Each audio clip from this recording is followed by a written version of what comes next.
Hey guys, and welcome on into the next NHL season preview show.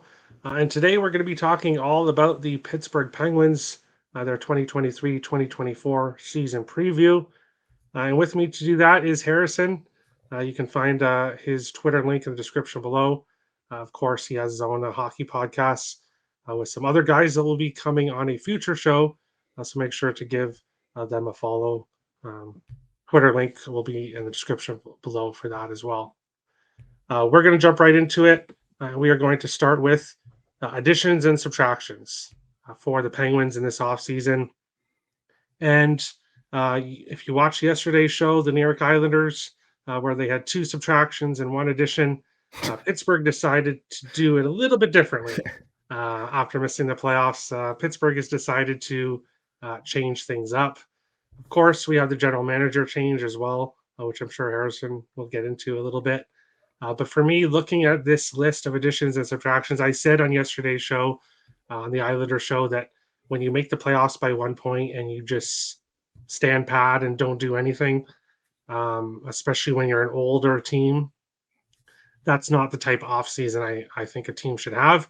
And I said that I like Pittsburgh's offseason because what Pittsburgh has decided to do is not stick with the same old, same old. They have decided to switch things up and I think that's great.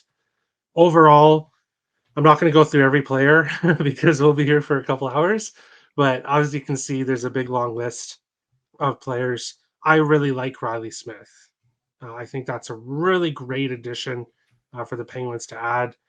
Just won the Stanley Cup, but he is a guy who can score goals. He can definitely bring leadership as well. It has that Stanley Cup winning pedigree now as well. I really like that addition, that trade for the Penguins. Lars Eller, Noel Achari, good depth guys. Ryan Graves signed long term for the Penguins there. Eric Carlson, obviously a huge trade. And yes, his defense is what it is, but he is going to bring a lot of offense to the back end for the Penguins. So I'm sure the Penguins will take whatever defensive miscues he has. Of course, Andreas Janssen, Hinestroza, Butcher, there's a bunch of depth guys as well. Looking at what the guys who left, Jason Zucker off to Arizona, he can never stay healthy. So it is what it is, I think. Of course, I know Harrison, your opinion probably on Mikael Granlund is probably the same as me. Yeah. And that as soon as he left Minnesota, he just went downhill. He went downhill in Nashville. It was even worse in Pittsburgh. Yeah. Um, he just was was good with Minnesota, but once you sometimes when you have a fresh start in a new team, it works out great, and otherwise, and other times it doesn't work out so great. So that's been that for Granlund. He's off to San Jose. DeSmith been traded twice now. Petrie as well. A lot of those guys, depth guys for the Penguins. Harrison, huge list here. The biggest any team has when it comes to additions and subtractions. What do you think about the overall Penguins offseason so far? Well, before I get in that, first off, appreciate you having me on the show. Means a lot to me. I always love talking Penguins. Um, you know, I will kind of have a little foreshadowing for the episode you're going to record with my co-hosts next week about the Washington Capitals. And I like what you said in that, Pittsburgh doesn't make the postseason, a team who always wants to be in the postseason as long as Crosby's on the team. And regardless of what you might think of their overall offseason, I respect the hell out of Kyle Dubas for actually going for it and putting his money where his mouth is. You can argue if they're a Stanley Cup contender or not. Personally, I don't think they're a tier one threat, but I do think that they can make the playoffs with this roster. And that is something that I think that you said the Islanders didn't do, the Capitals didn't do it. So I definitely respect Kyle Dubas in his first offseason, basically months into the job, trying to completely overhaul this thing. I do like the offseason moves. I think that they are going to be a better team than they were last year. Maybe not by much. I think maybe they sneak in as like a wild card, like 8th seed in the East. Personally, I think that's where they'll probably end up, somewhere between 7th and 9th in the Eastern Conference, somewhere in there. The Carlson trade, I don't really need to go into that too much, I don't think, because I think everyone realizes that's a home run. He will hopefully help fix the power play, which struggled mightily last year. Um, Perhaps one of the biggest moves that's not even on this list, and is probably going to be the biggest factor for the Penguins this season, in my opinion. They re-up Tristan Jarry to a very big ticket, and that was a divided fan base over that decision. Depending on what you think of Jarry, it's tough to say because he has been injury prone in the past, and he has shown glimpses of brilliance, and he's shown glimpses of inadequacy at times. So if he can stay healthy and he can get back to that all-star form that he was, I think like 2 or 3 seasons ago, this team can make the playoffs. I do firmly believe that. Awesome. We'll get to playoff and future bets in a little bit. But Tristan Jarry does have to have a good season because when you look at the backup, who is an unrestricted free agent here, Yeah. Alex Nedeljkovic, I don't have his picture there. And that's because I don't think he is a necessity to re-sign. The pictures that I put here, obviously I can't put everybody, but the pictures that I put here are the players I think are the most important for the Penguins to re-sign in the upcoming off season. Mhm. Jake Gensel, UFA, is going to start the season hurt, but he's a UFA upcoming this year. And if Pittsburgh doesn't want him anymore, I'm sure he'll come home to his hometown state of Minnesota. But I'm sure the Penguins will do everything they can to re-sign Jake Gensel. Yeah, Pierre Oliver Joseph, I have him there as well. A young 26-ish, I think he is, defenseman. mhm, You're going to want to re-sign him as well. Ty Smith is a UFA. He's always had potential, but he's never really got there. I've always kind of liked him and always thought he had potential, but he's never really lived up to that potential as of yet. And then, as I said, Nedeljkovic, Penguins, I think, can move on. Maybe he finds it here in Pittsburgh, maybe, but yeah. he hasn't really found it the last few years. So we'll kind of see how that works out. Harrison, what do you think here? Pittsburgh's upcoming free agents. Who do you think they should be re-signing? Who should they be focusing most on re-signing in the offseason? Well, I definitely think they should and will re-sign Jake. I would be pretty upset if they didn't. I know he's probably going to get a pretty ticket in the offseason, but well deserved in my opinion. Um, Even more so for just the playoff performances he's had over the years, more than anything. He can bring it in the playoffs, and that's something that every team's going to want. I think one name on here that every Penguins fan just tries to remove from their memory bank and can't wait till the season's over is Jeff Carter. He's kind of been the whipping boy, for lack of a better term, in Pittsburgh the last couple seasons. So one more of him, he'll be out. POJ, like you said, I want to see a big step from him this year. He came over in that Phil Kessel trade, and everybody was pretty hyped on him. Sometimes I feel like Sullivan maybe is a little harder on the younger guys, but I think POJ can take that next step, and if he does, that'll be huge for our decor. And then the last thing I'll talk about, Alex Nylander. At the end of last season, I think he was playing on the Malkin line for probably the last 2 to 3 weeks of the regular season, and he looked pretty good. And he found some chemistry there. I know he probably won't be on there starting the season, but if he can get a crack at the third or fourth line, I think he shows a little bit of promise. So I'm interested to see what he does. Awesome. We'll move on along to the next segment, which is possible lineup. Taking a look at what the lineup could possibly look like up here in the off season or up in the for opening night. Hmm. Gensel is on the IR. The top line, Riley Smith, Crosby, and Raquel. I really like that Smith is going to get that opportunity. Of course, the lineups can definitely change. We'll see what happens here in the preseason. Guys can definitely move around. Nylander is projected to be on that second line with Malkin and Rust. O'Connor, Eller, and Carter on the third line. O'Connor definitely still has potential. Eller is a really stable center. Carter's getting up there, like you said, but he still has his good moments. The fourth line, Achari, Pitlick, and Nieto. Um, Maybe the fourth line is where there could be. Some improvement needed, but not horrible overall. The defense, Graves and Letang, Pedersen, Carlson, Joseph Ruedel. The other two guys are projected to be healthy scratchers there. Overall, I think this is a good team. Not, like you said, not a Stanley Cup contender, I don't think, unless guys take big step forwards. But I do think this is a playoff team. And I definitely think they'll be fighting for a playoff spot overall. Goaltenders, there is question marks with Nedeljkovic, especially. Tristan Jarry is going to have a good year, or the Penguins might be in trouble. Harrison, possible lineup here for the Penguins. What do you think overall about the lineup?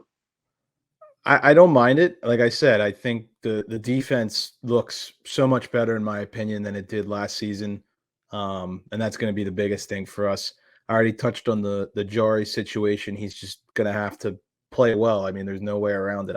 I truly believe this team will go as far as he can take them. I think that they're good enough to, make the playoffs. I think they're good enough to maybe even win a round in the playoffs. Maybe not much further than that, but if Jari can kind of, take that next step, who knows what they can do? I don't know. I'd like to be a little bit optimistic. The bottom six is okay. I do have some concerns. I touched on Carter. O'Connor has showed some promise in the past. And then once Gensel gets back, I would imagine Nylander can add some good depth to that third line. So I don't mind the bottom six. I'd probably put it as like a middle tier bottom six, nothing to rave about, but nothing to poo-poo on either. So I think it's going to be a good year. And if you're a fantasy hockey player, I think Riley Smith is going to be a very good addition in a middle to late round if you're into that. Awesome. And we'll go on to the final segment here, which is future bets. And we had a little conversation on Twitter about Los Angeles, and it's really funny that DraftKings has the LA Kings as Pittsburgh's, I guess you could say, opponent here. Mhm. And one of their future bets is who will have more points. They got different matchups for different teams. And LA is the Penguins. Um, I guess, opponent here at minus 130 for the LA to have more points, plus 100 for Pittsburgh.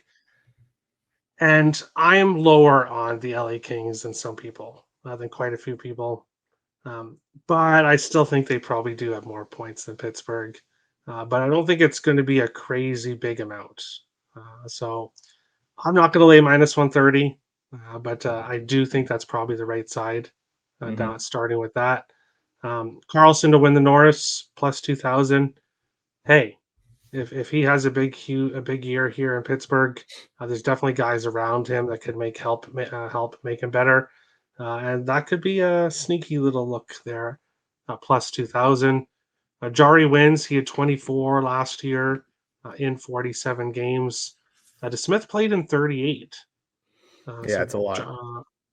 Probably there was injuries, but that is a lot. That's more of a even split. I think this year with Nedeljkovic as the backup, I think Jari probably gets more starts. Mhm. So that would lead me to go with the over 28 and a half wins. Even though only had 24 last year, I could see him getting 57s, 10 more starts this year, and maybe 57 starts. And if that's the case, he could probably get 5 more wins. Crosby points and Crosby goals. Crosby had 93 points last year in the 82 games he played the full season, 33 goals. So both of these totals are going down a little bit. Hey, how often, and I don't have the exact numbers here, has Crosby played a full season?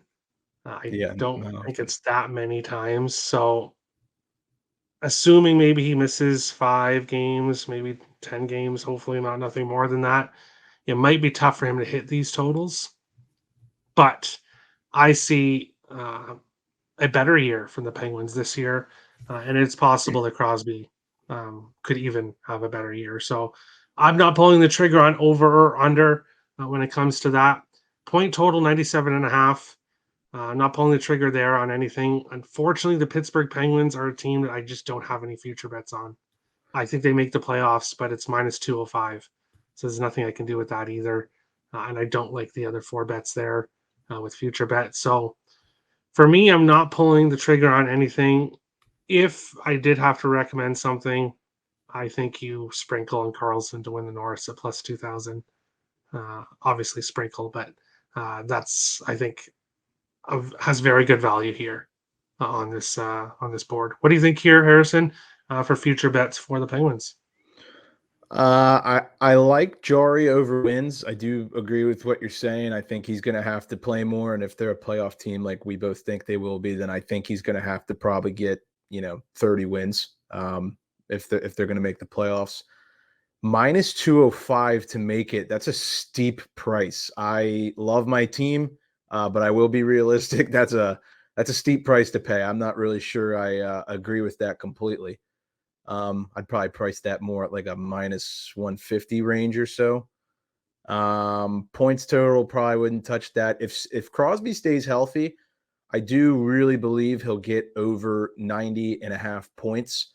Reason I'm saying that, last year, majority of his points were 5-on-5. That power play, I said it earlier in the episode, but was really not good. And I would like to believe that with Carlson, overtaking Letang's spot on power play one, that's going to really help get the boys some power play points here. So I don't hate that. I think if he plays all 82, he'll be right where he was last year, around 93, 95, somewhere in that range. But yeah, the Penguins in general, not a easy team to bet in terms of futures, because there is that potential that maybe they miss it. But if you made me pick one thing on this board, I'd probably take Jari wins, assuming he's healthy. And I do like LA to have more points than us. I know you were just mentioning that you and I might have a little disagreement on how bullish we are on the Kings, which is fine. That's what makes sports debate shows, run the world. But I think the Kings are going to be really good this year. So I would be shocked if the Penguins get more points than them. Yeah, yeah, yeah. Even though I'm not very high on LA, I still have to say that they probably finish with more points. But Yeah. uh, that is the Pittsburgh Penguins preview show. I have someone else coming on to talk the Pittsburgh Penguins as well. So don't go anywhere. As I said, make sure to give Harrison a follow and give his podcast a follow. Links are both in the description below. Thanks for coming, Harrison. Yeah, appreciate it, Terry. Always a pleasure. Anytime. Thanks. Thank you, everyone, so much for watching this NHL season preview show. Make sure to hit the like and subscribe buttons as we continue on breaking down all 32 NHL teams, which will lead to the regular season when the Getting Wild with Terry and Friends NHL betting show will return. Thank you, everyone, for watching. Of course, make sure to follow everyone in the description below that was on today's show to show them some support. Thank you, everybody, for watching, and we'll see you on the next show.